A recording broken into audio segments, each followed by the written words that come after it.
Coming up today on Locked On at Texas Tech, we get into Red Raider resume building, including what they added to that resume over the weekend in Austin, some of what went down in the Big 12 Conference otherwise, and we get to a new addition up front along the defensive line for Joey McGuire and Tim DeRuyter. Next on Locked On Texas Tech. You are Locked On Texas Tech, your daily podcast on the Texas Tech Red Raiders, part of the Locked On Podcast Network, your team every day. We're going to start this thing off right. Raider!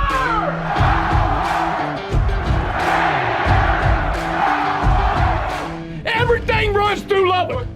Great to see you again on Locked On at Texas Tech on the Locked On Podcast Network, your team every day and always free and available on YouTube or anywhere you get podcasts. Today's episode brought to you by Jase Medical. Empower yourself when you purchase a Jase case, providing you with a personal supply of 5 antibiotics that treat over 50 infections. Get yours today at jasemedical.com and use our code LOCKEDON to get $20 off of your order. With the only Chris Level, I'm Casey Cowan. Chris, great to be back with you, man. Kicking off a brand new week as we've got a whole lot ahead of us here this week.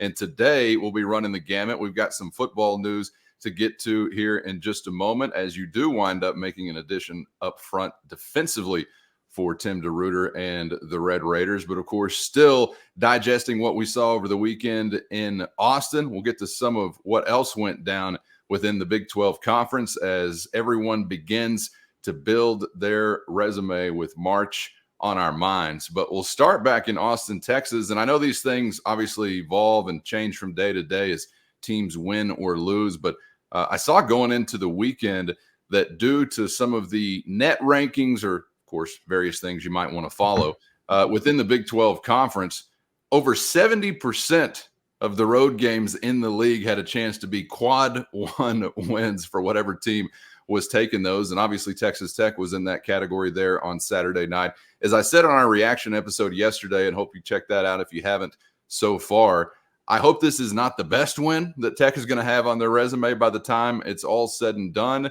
But it does somewhat feel like you give yourself a bigger margin for error whenever you're able to take something that you're not necessarily expected to take away from your house. But what a way to get off to the right start in continuing to build, and for the first time in a Big 12 context, building that resume for March.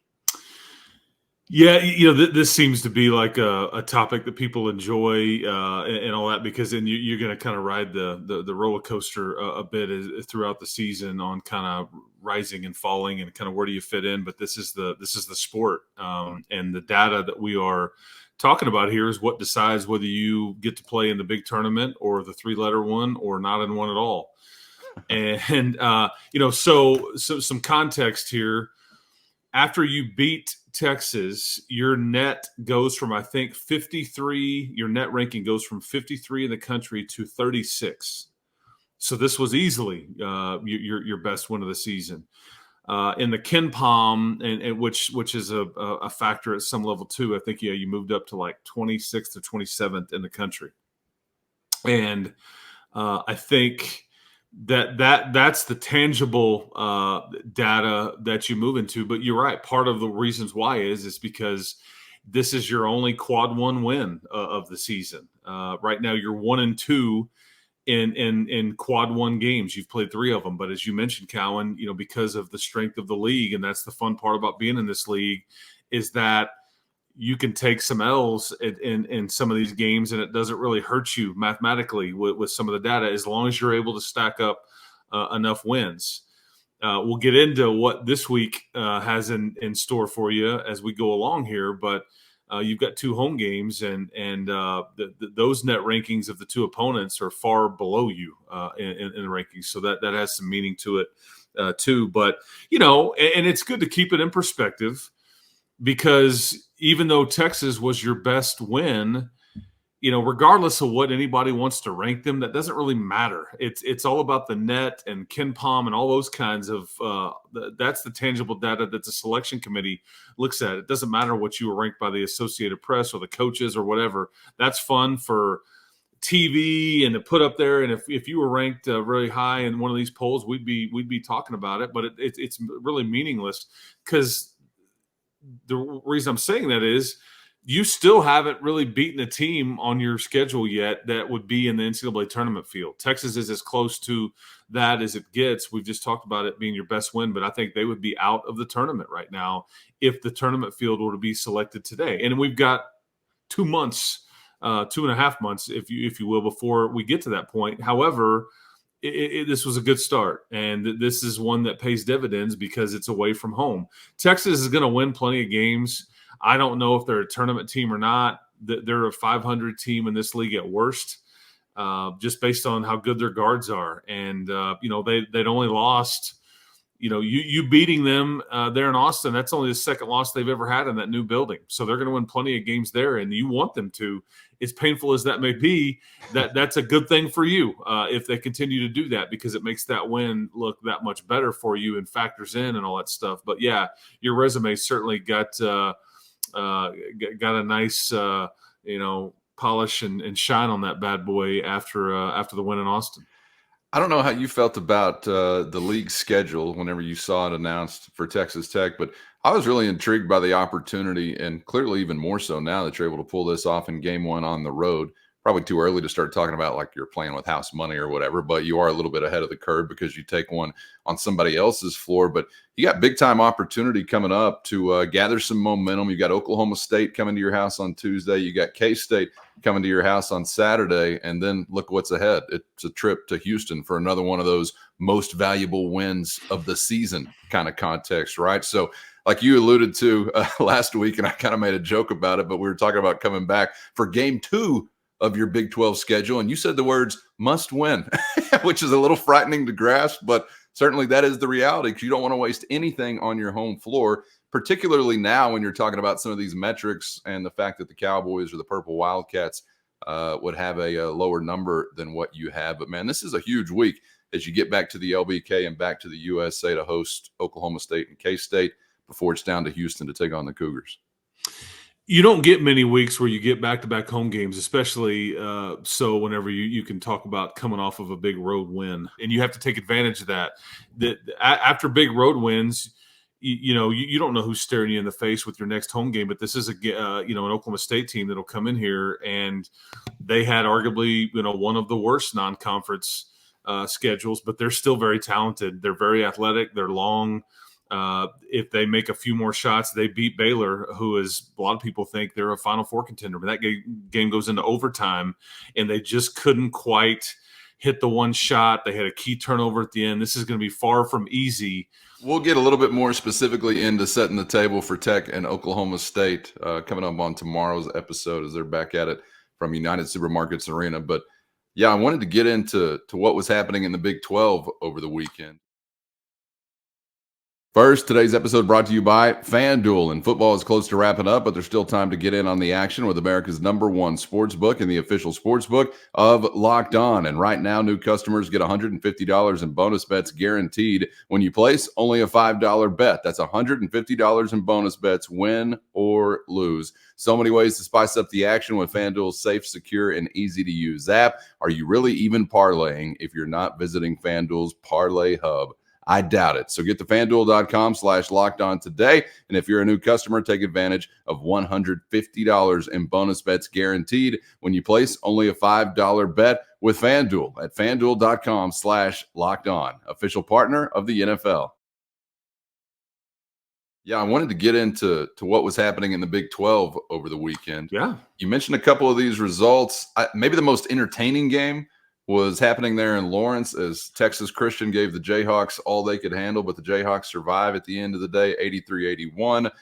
Houston drops West Virginia by 34, so maybe that one not getting your attention. Oklahoma over Iowa State, 71-63. Sooners improved to 13-1. You mentioned BYU dropping at home when they're on the precipice of a top 10 ranking, an OT win for Baylor and Stillwater. And then, Kansas State by 25 over the Golden Knights of Central Florida there in Manhattan. Let's go back to Lawrence, however, because I know that and I think you've made reference to this before, what they've got going on there in Fort Worth. Now, they take the loss, but Horned Frogs looking pretty tough throughout the entire 40 there against the Jayhawks.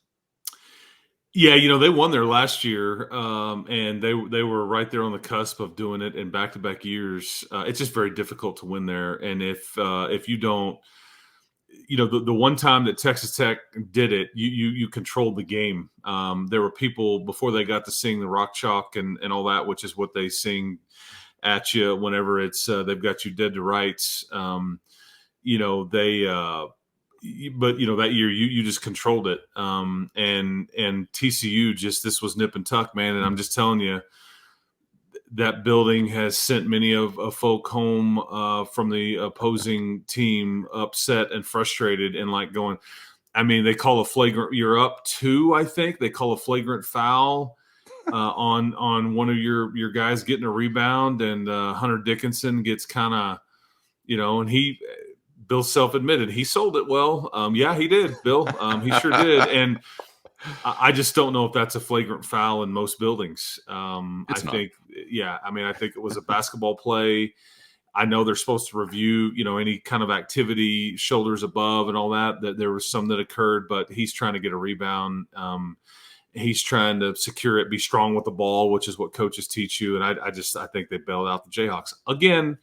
And it's very frustrating to see it. I mean, am I upset that TCU took a loss? No, but I mean, in some ways, I saw it phrased this way: you're probably more likely to be battling it out with TCU in the standings and for a bid or a finish in the league more so than Kansas. So in some ways, that was probably a bad result that Kansas able to survive it. But yeah, TCU's they're going to be plenty good. I mean, I used to not give a lot of credence to Jamie Dixon and what he had done there because they hadn't proved it, and he's earned the right that in the last couple of 3 years he's built it, maintained it. They're a handful. They wore you out in Lubbock, Texas last year, and much of that nucleus is back, and they've added a few pieces to it. Long, athletic, and they obviously not intimidated by a road game environment. But yeah, that was a entertaining game, depending on how you want to view it. I watched a lot of the Oklahoma State and Baylor game for obvious reasons because that's who you get next. And Oklahoma State is not near as bad as their record would show. At least their pieces are. But Baylor's got some guards, man, that can flat out go. But that one was a game that Oklahoma State could have snuck that one out. They turned it over, a very careless turnover on a fast break late in overtime, and Mike Boynton just went and sat down and was like, this. But this is why you're hovering around 500 overall, just because you make a few frustrating plays like that, and that's enough that because Scott Drew's team very, very good and very talented, and everybody else for the most part did what they were supposed to do in the league, like we talked about, and there's not a lot of results that kind of raise the old eyebrows a bit, but there was certainly some entertainment for sure, as we got a full dose of 7 Big 12 games on a Saturday. Man, how fun is that? Man, I was curious about the Cowboys and Bears, what you thought, if it said more about Oklahoma State, maybe like you just mentioned there, being better than their record. Was it just a day where Baylor gets caught on the road, but they pull it out? What do you think at the end was the assessment? Well, I'll localize this with like a Texas Tech thought process, because one thing I told you about going to Austin, and that the recipe for your Texas Tech team is that you have to shoot it well. That's just kind of who you are. And I don't know if you don't, like, what's the plan B? Like, how do we get to where we need to go offensively and all that if you don't shoot it well? And sometimes when you show up on the road, they don't fall in. You just can't hit the broadside of the barn, like live by it, die by it. And typically at home, man, a lot more of them go in. Well, I think Baylor is making on average more threes than anybody in the country. Guess what? They show up to Stillwater, they don't go in. I think they made 2 threes in the game.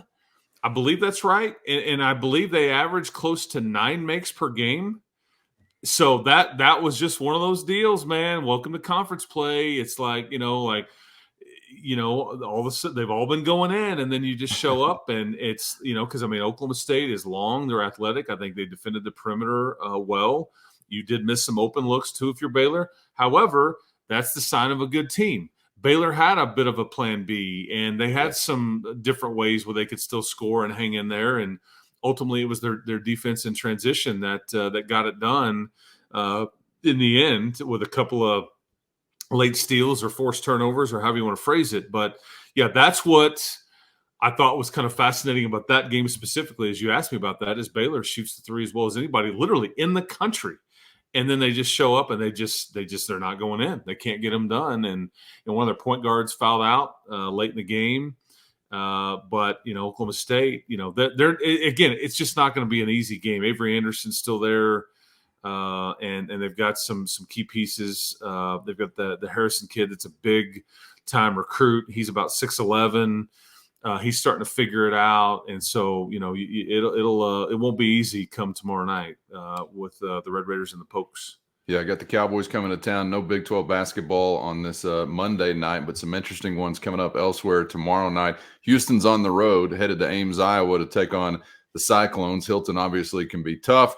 Curious to see what the Longhorns are going to do on the road, taking on Cincinnati after Cincinnati goes to Provo and drops BYU, Tech, Oklahoma State, K-State, West Virginia from Morgantown. And then you got a really interesting nightcap with the aforementioned Cougars of BYU taking on Baylor in Waco. So curious to see if BYU may have a bounce-back effort. I guess they're it seems like an obvious 12th ranked team in the country going into the weekend at least. Probably the biggest surprise of the Big 12 non-conference. And I said Avery Anderson for Oklahoma State. It meant Bryce Thompson. I feel like some of these guys have been there for forever. But, Brandon Garrison, sorry for the name slip up. As soon as I said that, I was like, wait a second. I don't think he's there anymore. It's hard to keep up. Shoot me. Sorry. I will not. Yeah, that's right. Need you for another episode. And you were leading me into who did you say is the biggest surprise? Well, BYU is the biggest surprise of the non-conference, clearly. But then they dropped the opener, but on the road with a chance to make some noise if you can do anything in Waco against the Bears.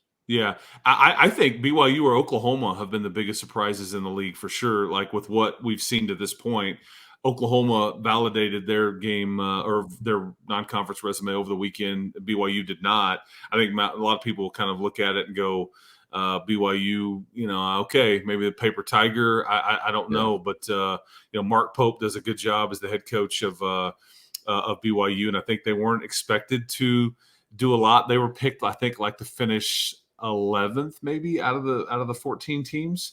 And here you look up in early January, regardless of how they finished, they're 12th in the country. Wasn't anybody on anybody's bingo card. It just was not. And I don't think Cincinnati, it was thought to do a lot of damage, and they roll in there, and I think they won by nearly double digits. But and that's what's going to be fun about this deal is there's just not some of the BYUs, the Cincinnatis, the Houstons, the Central Floridas. They're going to now see what it's like in that, because BYU's just like, hey man, we'll just get up for the Gonzaga and the St. Mary's games, and everybody else we're just going to hammer. Those days are over, man. I mean, it is a fight. Roll your sleeves up every single night. You're going to see, 10,000 plus in most of these venues, especially on Saturday afternoons on the road. Sometimes more than that, depending on where these games are. And that's the beauty of it. And that's why you better take advantage when you can, because League Hoops is here, man. And it's a grind and a marathon and all that. But I give a big hug to it because you got to be able to ride it's like the Shockwave at Six Flags, man. It's like sometimes it's a loop-de-loop or sometimes it's a Judge Roy scream.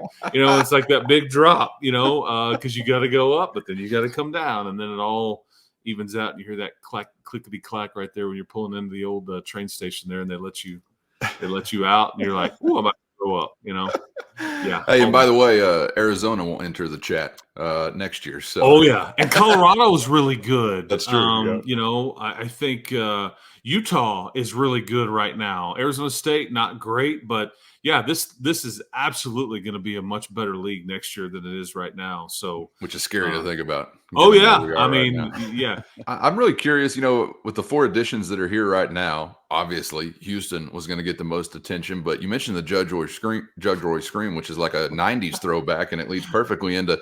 I'm curious about Cincinnati, man. In the '90s, they were a brand of brands. Had a nice run there with Mick Cronin, of course, but haven't been to the NCAA tournament since 2018 and 19. I really wonder if maybe they can regain some footing as far as some national prominence within the Big 12. Yeah, possibly. I think Bob Huggins and Nick Van Exel, shout out with the headband and all that back in the day. Kenyon Martin, that was kind of when they introduced themselves to the nation. But they've just been okay. There's some tradition. They're near a pretty solid recruiting base. And it's, I don't know if West Virginia being really down right now and kind of in flux has a chance to help out a program like Cincinnati and prop them up, or vice versa. But yeah, that's a program that I think, again, their football is kind of the same way. Football, maybe picked to finish last in the league coming up next year. And yet they're not too far removed from like several double-digit win seasons and, playoff. I mean, the highest of the highs, And so, yeah. But what are they when it all evens out? What are they consistently? Are they this or are they this? Well, and like you said, for Cincinnati football, it ain't St. Mary's and Gonzaga anymore that you're getting ready for. So, you can ask West Virginia about their former football glory in the Big East. Texas Christian been a bit of an exception to that with some of their achievements, obviously in the Big 12, but they're not a one-loss or no-loss team back to back like they used to be once upon a time in a smaller league. So clearly things will change. Okay, making reference to some things on a football front there, which is a perfect way to wrap up our conversation here today as we get to Joey McGuire and the Red Raiders and some good news specifically for Tim DeRuyter and his side of the football. First, today's episode brought to you by Jase Medical, and I hope this podcast is a great escape from the nutso realities of life, but just because it is an escape doesn't mean those realities have gone away. And one of the latest pieces of wildness I've heard, according to the FDA, pharmacies are running out of antibiotics right in the middle of flu season. Can you imagine how helpless you'd feel if your spouse or kids were sick while a supply chain issue kept them from the medication they needed? You don't have to because of the peace of mind you're going to get with Jase Medical and the Jase Case. The Jase Case is a pack of 5 different antibiotics that treat a long list of bacterial illnesses, including respiratory infections, sinus issues, dermatological infections, and many more. These things can affect anybody, so be one of those anybody's that goes to jasemedical.com right now to receive your 12-month supply of your daily medication. And remember to use our promo code LOCKEDON at checkout for a discount as well. At jasemedical.com, you're going to complete a physician assessment that'll then be reviewed by a board-certified physician, and your medications will be dispensed by a licensed pharmacy at a fraction of the regular cost. Never been more important to be prepared, so take the quick step to do so for your family and go to jasemedical.com and use our promo code LOCKEDON for $20 off your purchase. With Jase Medical, you do find some defensive line help, Chris, and you can go back to some of the episodes from last week as we were discussing some of these visits and some of the paths that they had taken. I may have went Toolman there instead of Scooby-Doo, but either way, James Hansen, a Nevada transfer, is now going to wind up as a Red Raider. And I'm curious what you think about this addition, some of what maybe was in flux as far as some potential suitors, and what do you think you will bring to the table up front for Texas Tech defensively? Your basketball to football segue right there is why you're such a true professional. I mean, I'm just telling you, man. It's like I'm just on the roller coaster, right? And you're just steering it perfectly. I mean, kudos. We knew you needed another addition here. You wanted one. You've been kind of offering guys. There was a New Mexico State player that you'd offered. You'd offered an Arkansas guy, and then obviously Mr. Hansen from Nevada. You needed some. There was some thought that you would take best available. There was some thought, okay, we really want a one-year guy. We don't want somebody here that's going to stunt some growth for fear of, maybe causing one of your younger players to go, man, I still don't see a path for playing time for me. I'm going to bail out if you took a multi-year guy. Different thought processes there, I think, internally with what you could go find. But it's like when you're shopping for a used car. I want this color. I want this miles. I want this package on it. And sometimes it's like it's very hard to go find exactly what you want, especially one that's nearby. So you like, well, he really is good. He's good, but he's got 2 years. There's sometimes you have to modify your needs and kind of there's a little give and take there. But I think it was pretty telling when I think the Booker kid from Arkansas was on his visit and they actually extended an offer to Mr. Hansen, the Nevada player. James Hansen, who he is, he's about 6'2", about 300, 305. Solid player. He's a rotational guy. Don't misunderstand what you've just added here.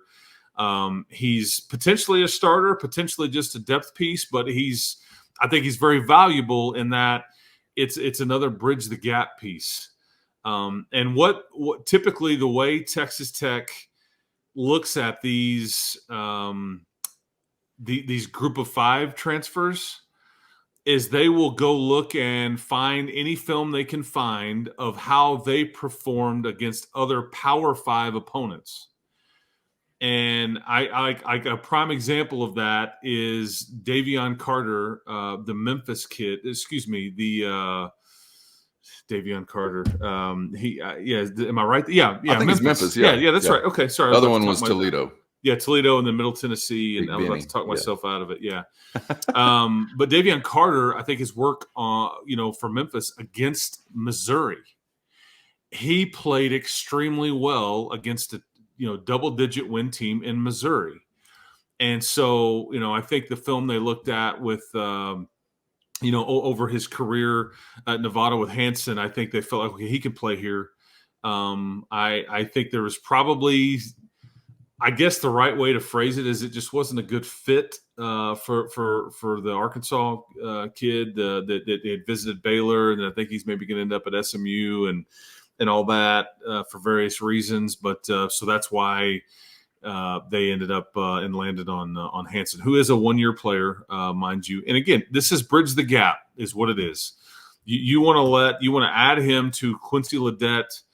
And you want to allow like the Duda Bankses and the Trayvon McAlpines, the Tredarius Brown, the Jaden Cofields, the Blake Burrises, all those guys, continue to develop. And it's just another, big experienced piece that you can add into that mix that doesn't put you in a bit of a bind by having to lean on somebody that's just too young and not ready for it. So ultimately that's kind of what it is. But it was a need as much as it was a want. You really needed to have something right here to replace what Danny Salee was supposed to bring you, who didn't accept any money or a car to go to BYU, according to him.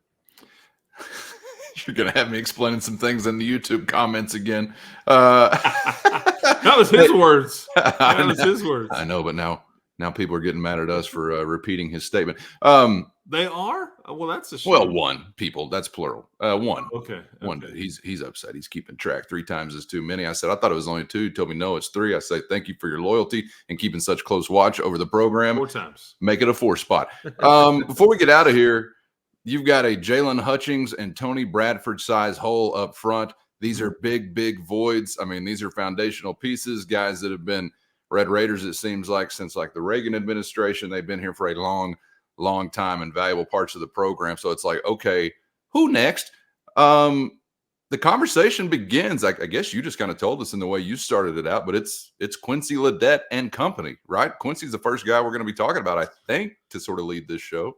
Yeah, he's going to be one of your most – I'm not going to say that Quincy Ledet's one of your most your best players on your team next year. However, he's one of the most valuable and important on your entire roster, because you take him away from that position group and you all of a sudden get really young and inexperienced.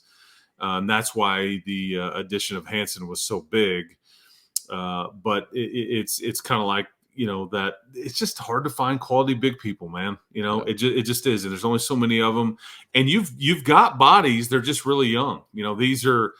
These positions are just ones that you don't want to turn the reins over to them until you've been on campus for a year or 2 at least. And that's kind of where you are with a lot of the group that we're talking about. I mean, some of them have been on campus and have played some. Not in an every down scenario, though. I mean, like Duda Bankson, I think, has got a chance to be a really good player. But he also has been kind of a part-time guy and a rotational guy, and you need other folks to allow him to continue to be a rotational guy. Even Tony and Jalen came out. Remember, this is what the conversation was last year about that duo play way too many snaps. Like, we have got to help them because they can't give us their best when they're playing so many snaps. You just get worn down, you get tired, you're not fresh. And like, I think that was one of the things that Tim DeRuyter came into the season with is like, my commitment to you two fellas is that I'm not going to leave you out there for, 80% of the snaps. I mean, it's not fair to you, and I'm not going to do that. And we've tried to piece it together to where we don't have to do that. Well, the same can be said about a guy like Quincy Ledet. You don't have to do that to him, because you're not getting the best of Quincy Ledet if you do. And so, yeah, there's some pieces here that a lot of people aren't going to be super familiar with because they're just young. Blake Burris is a former walk-on, I think. Trayvon McAlpine, and he's played some. You hope that he's a rotational guy, maybe even more so. Amir Washington, is he in this conversation or more of the edge rusher conversation like we saw him in the bowl game and they talked about, we've moved him in November. Tredarius Brown, I think, out of Louisiana, I think is another one.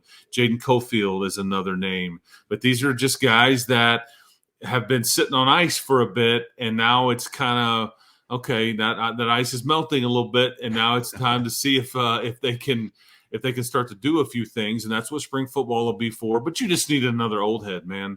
You just did. Yeah. And that's the reason why you wanted a one-year guy, ultimately, if you could find the right fit. But I would just caution everybody, you haven't added like an all Big 12 caliber player with Hansen. He's a piece to your puzzle and an important one, but he's not going to, set the world on fire or anything. And I don't know if you're necessarily asking him to do that, but just, make no mistake, you didn't add an all-conference caliber player here. All right, good stuff, man. Appreciate the time and insight as always. Hope you guys will join us coming up tomorrow for a game day edition as we get set for Red Raiders and Cowboys from United Supermarkets Arena. We'll see you then, Chris. Guns up. Keep hope alive, everybody. We got a natty to enjoy tonight. Right. I don't know if I'm going for the Huskies or the Wolverines or whatever. I'm kind of just wanting to see what kind of crazy comes out of Jim Harbaugh's mouth, I guess is what I'm tuning in for. But, enjoy the game tonight. We'll talk to you tomorrow. I just hope both teams have fun. I'm going that route this time around and that we can as well as observers. All right, make sure you're subscribed on YouTube or anywhere you get podcasts so you never miss an episode. Thanks for joining us once again, and we hope to see you back here for the next round on Locked On Texas Tech.